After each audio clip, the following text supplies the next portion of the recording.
گھر کے پرسکون ماحول میں عالیہ آئینے کے سامنے بیٹھی تھی۔ کمرے میں ٹھنڈی ہوا کے جھونکے آ جا رہے تھے۔ دن بھر کی تھکن کے بعد عالیہ نے بیٹھ کر کنگھی کرنے کا ارادہ کیا۔ بال سنوارنے کے بعد وہ اپنے خیالات میں کھو گئی، مگر پھر وہ دوپٹہ دوبارہ لینا بھول گئی۔ اچانک تیز ہوا کا جھونکا آیا، کھڑکی زور سے بجی اور دروازہ خود بخود کھل گیا۔ پردہ پھڑپھڑانے لگا، کمرے میں ایک عجیب سا خوف پھیل گیا۔ عالیہ چونک گئی۔ اس نے پیچھے مڑ کر دیکھا تو دیوار کے پاس ایک سیاہ سا سایہ پلٹتا ہوا نظر آیا۔ دل کی دھڑکن تیز ہو گئی، ہاتھ پیر سرد پڑ گئے۔ وہ سہمی ہوئی کھڑی تھی کہ سایہ جیسے آہستہ آہستہ اس کے قریب آنے لگا۔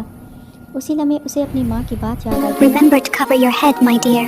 Allah's protection is always with you.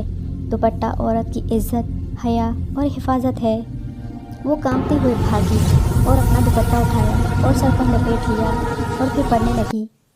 اعوذ باللہ من الشیطان الرجیم۔ پڑھتے ہی کمرے میں ایک سکون سا چھا گیا، ہوا تھم گئی، دروازہ بند ہو گیا۔ وہ سایہ یکدم بھاگ گیا۔ چند لمحے بعد دروازہ آہستہ سے کھلا۔ ماں اندر آئی۔ ماں نے دیکھا عالیہ کے چہرے پر خوف اور آنکھوں میں آنسو تھے۔ عالیہ نے لرزتی آواز سے کہا، امی، میں نے کنگھی کے بعد دوپٹہ نہیں لیا تھا، پھر اچانک مجھے لگا کوئی میرے سر پر آ گیا۔ جب میں نے دوپٹہ اوڑھا اور اللہ کے کلمات پڑھے تو سبھی ختم ہو گیا۔ ماں نے محبت سے بیٹی کے سر پر ہاتھ رکھا اور کہا، بیٹا یاد رکھو، عورت کی زینت اس کا دوپٹہ ہے۔ اللہ نے جو چیزیں فرض کی ہیں وہ ہماری حفاظت کے لیے ہیں۔ جب تم حیا اختیار کرتی ہو تو اللہ خود تمہاری حفاظت کرتا ہے۔ عالیہ نے آنسو صاف کیے اور دل میں پکا ارادہ کر لیا کہ اب کبھی بھی اپنے سر کو بے پردہ نہیں چھوڑے گی۔